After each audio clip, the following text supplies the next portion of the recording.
Hello everyone. MRB pharmacist எக்ஸாமோட topic wise test batch இப்போ போயிட்டுருக்கு. இதில் இது வரைக்கும் ஃபார்மசூட்டிக் சப்ஜெக்ட் வந்து கம்ப்ளீட் ஆகிருந்துச்சு. அதுக்கப்புறம் ஃபார்மசூட்டிக்கல் கெமிஸ்ட்ரி சப்ஜெக்ட்டும் இப்போ கம்ப்ளீட் ஆகி முடிஞ்சிருச்சு. ஸோ ஓவரால் வந்து 2 மேஜர் சப்ஜெக்ட் வந்து இதோட டாபிக் வைஸ் டெஸ்ட் பேட்சில் நம்ம கம்ப்ளீட் பண்ணியிருக்கோம். இதுக்கு அடுத்தது டெஸ்ட்டு 29ல் புது சப்ஜெக்ட் ஸ்டார்ட் ஆகுது. That is pharmacognosy subject. So ஃபார்மகாக்னசியில் இன்ட்ரொடக்ஷன் சாப்டர் மட்டும்தான் இந்த டெஸ்ட்டு 29க்கு நீங்கள் படிக்க வேண்டிய டாபிக்ஸ்.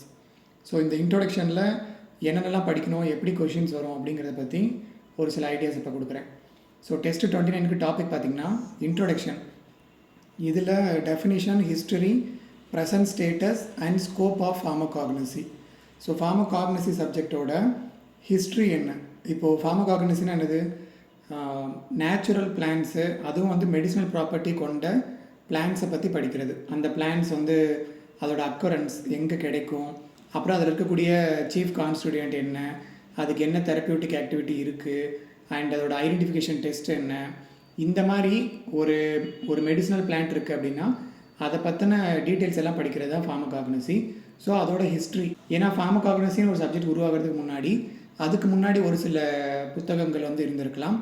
அந்த மாதிரி என்ன புக் இருக்குது, அதை எழுதினவங்க யார், எந்த பீரியடில் வந்து இந்த ஃபார்மகாக்னசி வந்து எவல்யூஷன் ஆச்சு, அப்புறம் ஒரு சில புக்கு சொல்லுவாங்க. ஃபார்மகாக்னிஸ்டிக்கா, ஜைக்னோஸ்டிக்கா அப்படின்னு ஒன்று இருக்குது. இந்த புக்கை எழுதினவர் யார், அப்புறம் ஃபாதர் ஆஃப் மெடிசன் யார், then father of modern taxonomy. இந்த பிளான்ட்டெல்லாம் பார்த்திங்கன்னா டாக்ஸானமிக்கல் கிளாஸிஃபிகேஷன் அப்படின்னு சொல்லுவாங்க. அதாவது காமனாக வந்து பிளான்ட்னாலே அதை வந்து டாக்ஸானமி ரிலேட்டட்னு சொல்லுவாங்க. ஸோ அந்த டாக்ஸானமி அப்படிங்கிறத உருவாக்குனவர் யார்? ஸோ அதை உருவாக்குனவர் தான் அதை வந்து அந்த ஃபீல்டோட ஃபாதர்னு சொல்லுவாங்க. Father of taxonomy. அதெல்லாம் யாருன்னு தெரிஞ்சுக்கோங்க. அப்புறம் இந்த சீஃப் கான்ஸ்டிடியூயண்ட்டை எக்ஸ்ட்ராக்ட் பண்ணுறாங்க. அப்படி எக்ஸ்ட்ராக்ட் பண்ணக்கூடிய மெத்தட்ஸ் எல்லாம் ஃபஸ்ட்டு இன்ட்ரடியூஸ் பண்ணது யார்? இது எல்லாமே நீங்கள் எந்த புக் வச்சுருக்கீங்களோ அந்த புக்கில் இன்ட்ரொடக்ஷன் சாப்டரில் வந்து கொடுத்துருப்பாங்க. ஸோ இந்த மாதிரி ஃபார்மகாக்னசிக்குள்ளார என்னென்ன எக்ஸ்ட்ராக்ஷன் மெத்தட்ஸு, இல்லை அதை உருவாக்குனவங்க யார், டாக்ஸானமின்னா என்ன, அதை வந்து ஃபஸ்ட்டு இன்ட்ரடியூஸ் பண்ணவங்க யார், இந்த மாதிரி விஷயங்கள் எல்லாமே வந்து ஹிஸ்ட்ரி அப்படிங்கிற ஒரு சாப்டரில் வந்து வரும். அதுக்கப்புறம் வேறு ஏதாவது புக் இருக்கான்னு பாருங்கள். இப்போ ஃபஸ்ட்டு இந்த ஃபார்மகாக்னிஸ்டிக்கான ஒரு புக்கு பார்த்தோம். அது இல்லாமல் டி மெட்டீரியா மெடிக்கா அப்படின்னு இன்னொரு புக் இருந்திருக்கு. இந்த புக்கெலாம் வந்து ஃபார்மகாக்னசி புக்குக்கு முன்கூட்டிய புக்குன்னு சொல்லலாம். ஸோ இந்த மாதிரி புக்கெல்லாம் எழுதுனது யார் அப்படிங்கிறத பற்றிலாம் தெரிஞ்சுக்கணும். ஸோ ஓவரால் ஹிஸ்ட்ரியை பொறுத்த வரைக்கும் ஃபார்மகாக்னசியில் இதுக்கு முன்னாடி என்னென்ன ஃபார்மகாக்னசி ரிலேட்டடான இந்த மெடிசினல் பிளான்ஸ் பற்றின டீட்டெயில்ஸ் எல்லாம் என்ன மாதிரியான புக்கில் அவைலபிள் இருந்துச்சு, இதை பற்றிலாம் தெரிஞ்சுக்கிட்டு அதுக்கப்புறம் ப்ரெசன்ட் ஸ்டேட்டஸ். ஸோ இப்போ வரைக்கும் என்னென்ன டெவலப்மெண்ட் வந்து நடந்திருக்கு அப்படிங்கிறது எல்லாமே இந்த ஹிஸ்ட்ரி அப்படிங்கிற சாப்டர்லேயே வந்து இருக்கும். நீங்கள் எந்த புக் வச்சுருந்தாலுமே அந்த புக்கில் கண்டிப்பாக இதை பற்றி ஒரு 3-4 பேஜ் கொடுத்துருப்பாங்க. ஸோ ஜஸ்ட்டு அதை பற்றி பார்த்துட்டு அதுக்கப்புறம் ஸ்கோப்பை பார்த்துக்கோங்க. ஃபார்மகாக்னசியோட ஸ்கோப் என்ன? ஸோ ஸ்கோப்புங்கும்போது ஃபார்மகாக்னசிக்குள்ளார பிளான்ஸை பற்றின இன்ட்ரொடக்ஷன், அது எங்கேருந்து கிடைக்கிது, சோர்ஸு, ஃபேமிலி என்ன, சீஃப் கான்ஸ்டிடியூயன்ட் என்ன, இதை தவிர அதோட மெடிசினல் யூஸ் என்ன, இந்த மாதிரி மெடிசினல் பிளான்ஸை பற்றி ஃபுல்லாக படிக்கிறது தான் வந்து ஃபார்மகாக்னசியோட ஸ்கோப்பு. இதை வந்து பாயிண்ட் வைஸ் வந்து டிவைட் பண்ணி கொடுத்துருப்பாங்க. ஸோ அதெல்லாம் கொஞ்சம் படிச்சுக்கோங்க. ஸோ இந்த ஃபஸ்ட்டு சாப்டர் இன்ட்ரொடக்ஷன் அப்படிங்கிறது பார்த்திங்கன்னா இந்த ஹிஸ்ட்ரி, ப்ரெசன்ட் ஸ்டேட்டஸ், ஸ்கோப்பு, இது எல்லாமே ஸ்டோரி ஓரியன்ட் தான். ஸோ நீங்கள் ஈஸியாகவே ஒரு 2-3 பேஜஸ் அந்த மாதிரி படிச்சிங்கனாலே இதை கவர் பண்ணிடலாம். இதுக்கப்புறம் வந்து கிளாஸிஃபிகேஷன் ஆஃப் ட்ரக்ஸ், அதாவது மெடிசினல் பிளான்ஸ். இப்போ இந்த மெடிசினல் பிளான்ஸை வந்து எப்படி கிளாஸிஃபை பண்ணுறாங்க? க்ரூட் ட்ரக்ஸ் அப்படின்னு எடுத்துட்டிங்க அப்படின்னா அதில் ஆர்கனைஸ்டு க்ரூட் ட்ரக்ஸ்னு ஒன்று இருக்குது, அன்ஆர்கனைஸ்டு க்ரூட் ட்ரக்ஸ்னு ஒன்று இருக்குது. ஸோ 2 டைப்ஸ் இருக்குது. இதில் ஆர்கனைஸ்டுக்கும் அன்ஆர்கனைஸ்டுக்கும் நிறைய டிஃப்ரென்சஸ் பார்க்க முடியும். அந்த டிஃப்ரென்சஸ்லாம் என்னென்னு சொல்லி ஒரு டேப்லெட் காலம் கொடுத்துருப்பாங்க. அதை நல்லா படிச்சுக்கோங்க. இப்போ ஆர்கனைஸ்டு க்ரூட் ட்ரக்னா அது வந்து செல்களால் ஆனது. அன்ஆர்கனைஸ்டு க்ரூட் ட்ரக் அப்படின்னா அதில் செல்லுலார் ஸ்ட்ரக்சர் வந்து இருக்காது. இந்த மாதிரி வந்து நிறைய டிஃப்ரென்சஸ் பார்க்க முடியும். இது க்ரூட் ட்ரக்ஸ் பற்றி இது ரெண்டும் நீங்கள் படிச்சுக்கணும். இதுக்கப்புறம் வந்து கிளாஸிஃபிகேஷன் பொறுத்த வரைக்கும் பார்த்திங்கன்னா இந்த மெடிசினல் பிளான்ஸை வந்து என்னென்ன வகைகளாக வந்து பிரிக்கிறாங்க, அதாவது what are the types of classification. For example biological classification, pharmacological classification, morphological classification, taxonomical classification, அப்புறம் கெமிக்கல் கிளாஸிஃபிகேஷன், இந்த மாதிரி நிறைய மெத்தட்ஸ் இருக்குது. ஸோ ஒவ்வொரு மெத்தட்லேயும் அந்த பிளான்ட்டை வந்து எப்படி வந்து கிளாஸிஃபை பண்ணுறாங்க அப்படிங்கிறத தெரிஞ்சுக்கோங்க. இப்போ ஃபார்மகாலஜிக்கல் கிளாசிஃபிகேஷன் அப்படின்னா அந்த பிளான்ட்டோட யூஸ், இப்போ ஃபார் எக்ஸாம்பிள் டயூரிட்டிக் பிளான்ட்ஸ் அப்படின்னு சொல்லி ஒரு 4 பிளான்ட் வந்து பிரிச்சிருப்பாங்க.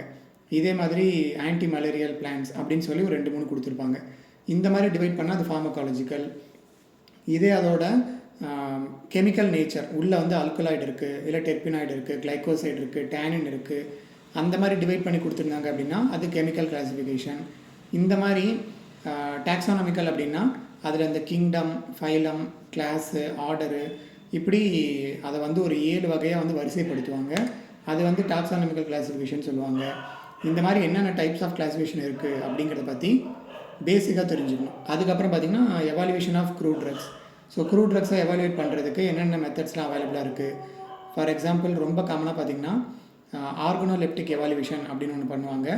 அந்த ஆர்கனோலெப்டிக்கில் பார்த்திங்கன்னா அந்த பிளான்ட்டோட அதுலேருந்து எக்ஸ்ட்ராக்ட் பண்ணக்கூடிய பொருட்களோட கலரு, இல்லை ஓடர், டேஸ்ட், இதெல்லாம் எப்படி இருக்குன்னு சொல்லி மேலோட்டமாக எவாலுவேட் பண்ணுறது ஆர்கனோலெப்டிக் இல்லை மார்ஃபாலஜிக்கல் எவாலுவேஷன் சொல்லுவாங்க.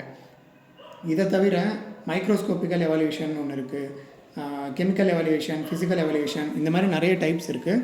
ஸோ எவாலுவேஷன் ஆஃப் க்ரூட் ட்ரக்ஸுக்கு கீழே ஒரு 4-5 டைப்ஸ் இருக்குது. அந்த 4-5 டைப்ஸ்க்கும் எக்ஸாம்பிள் எல்லாம் பார்த்து வச்சுக்கோங்க. இதில் தான் இந்த ஸ்டொமேட்டல் நம்பர், ஸ்டொமேட்டா இண்டெக்ஸு, இந்த மாதிரி ஒரு 3-4 டேர்ம்ஸ் வந்து இன்வால்வ் ஆகிருக்கும். அந்த டேர்ம்ஸ் எல்லாம் என்ன அப்படிங்கிறது தெரிஞ்சுக்கோங்க. இதுக்கப்புறம் வந்து alkaloids, terpenoids, glycosides, volatile oils, tannins, resins, இந்த டிஃப்ரெண்ட் டைப்ஸ் ஆஃப் கான்ஸ்டிடியூயன்ட்ஸை பற்றி பேசிக்கான விஷயங்கள்லாம் தெரிஞ்சுக்கணும். இப்போ அல்கலாய்ட்ஸ் அப்படின்னா அதுக்குள்ளார ட்ரோபேன் அல்கலாய்ட்ஸ் இருக்குது, தென் பியூரின் அல்கலாய்ட்ஸ் இருக்குது. இந்த மாதிரி டிஃப்ரெண்ட் டைப்ஸ் ஆஃப் அல்கலாய்ட்ஸ்லாம் டிவைட் பண்ணியிருப்பாங்க. அந்த மாதிரி அல்கலாய்ட்ஸில் என்னென்ன டைப்ஸ் இருக்குது, எக்ஸாம்பிள் பிளான்ஸ் என்ன அப்படிங்கிறத இன்ட்ரொடக்ஷன் வைஸ் தெரிஞ்சுக்கோங்க. டீட்டெயில்டாக எல்லாமே படிக்கணும்னு அவசியம் இல்லை. ட்ரோபேனுக்கு ஒரு 2 எக்ஸாம்பிள், இந்த மாதிரி வந்து கிளைகோசைட்ஸில் கார்டியோ கிளைகோசைட்ஸ்க்கு ஒரு 2 எக்ஸாம்பிள், ஸ்டீராய்டு கிளைகோசைட்ஸ் வேறு ஏதாவது கொடுத்துருந்தாங்கன்னா அதை பற்றி தெரிஞ்சுக்கோங்க. சாப்போனின் கிளைகோசைட்ஸ் என்னென்னு தெரிஞ்சுக்கோங்க. அப்புறம் டெர்பினாய்ட்ஸ் என்ன இருக்குது, வேறு அந்த கிளைகோசைட்ஸில் வந்து பேசிக் ஸ்ட்ரக்சர் எப்படி இருக்கும். அப்புறம் இந்த வாலடைல் ஆயில் எடுத்துட்டிங்க அப்படின்னா எதெல்லாம் வாலடைல் ஆயில்னு சொல்கிறாங்க, அதுக்கு என்ன கேரக்டர் இருக்கணும். அண்ட் இந்த வாலடைல் ஆயிலில் நீங்கள் படிக்கும்போதே கூட வந்து ஃபிக்ஸ்டு ஆயில்னு ஒன்று அடிஷ்னலாக படிப்பீங்க. ஸோ இதுவும் வந்து டேப்லெட் காலம் போட்டு 2ஆக டிவைட் பண்ணி கொடுத்துருப்பாங்க. ஸோ வாலடைல் ஆயில் படிக்கும்போதே ஃபிக்ஸ்டு ஆயிலும் படிச்சுக்கோங்க. அதுக்கப்புறம் டேனின், ரெசின், இதை பற்றியும் தெரிஞ்சு வச்சுக்கணும். இதுக்கப்புறம் என்ன அப்படின்னா இந்த alkaloid, terpenoid, glycoside, volatile oil, tannin, resin, இது எல்லாத்துக்குமே பார்த்திங்கன்னா ஐடென்டிஃபிகேஷன் டெஸ்ட்டுன்னு சொல்லி ஒரு சிலது இருக்கும். இப்போ அல்கலாய்ட்ஸுக்கு பார்த்திங்கன்னா ட்ராஜன்ட்ராஃப் டெஸ்ட்டு, மேயர்ஸ் டெஸ்ட்டு, வேக்னர்ஸ் டெஸ்ட்டு, இந்த மாதிரி டிஃப்ரெண்ட் ஐடென்டிஃபிகேஷன் டெஸ்ட் இருக்குது. இதே மாதிரி பார்த்திங்கன்னா கிளைகோசைடுக்கும் தனியாக இருக்குது. கார்டியோ கிளைகோசைடு பார்த்திங்கன்னா கெல்லர்-கெலியாரி டெஸ்ட் இருக்குது. இந்த மாதிரி டேனின்ஸ்க்கு என்ன டெஸ்ட் இருக்குது. அந்த மாதிரி இங்கே கொடுத்துருக்கக்கூடிய கான்ஸ்டிடியூயன்ட் எல்லாத்துக்குமே ஐடென்டிஃபிகேஷன் டெஸ்ட்டு என்னென்ன இருக்கோ அதில் இப்போ ட்ராஜன்ட்ராஃப் ரியேஜென்ட்னு ஒன்று யூஸ் பண்ணுறாங்க அப்படின்னா அது பேசிக்கலி அதுக்குள்ளே ஏதோ ஒரு கெமிக்கல் சப்ஸ்டன்ஸ் இருக்கும், அது என்னன்னு தெரிஞ்சு வச்சுக்கணும். ட்ராஜன்ட்ராஃப் ரியேஜென்ட்னா என்ன, மேயர்ஸ் ரியேஜென்ட்னா என்ன, வேக்னர்ஸ் ரியேஜென்ட்னா என்ன, இந்த மாதிரி டிஃப்ரெண்ட் டைப்ஸ் ஆஃப் ரியேஜென்ட்டில் என்ன இருக்குது அப்படிங்கிறத தெரிஞ்சுக்கணும். அதுக்கப்புறம் மெயினாக வந்து எண்ட் பாயிண்ட்.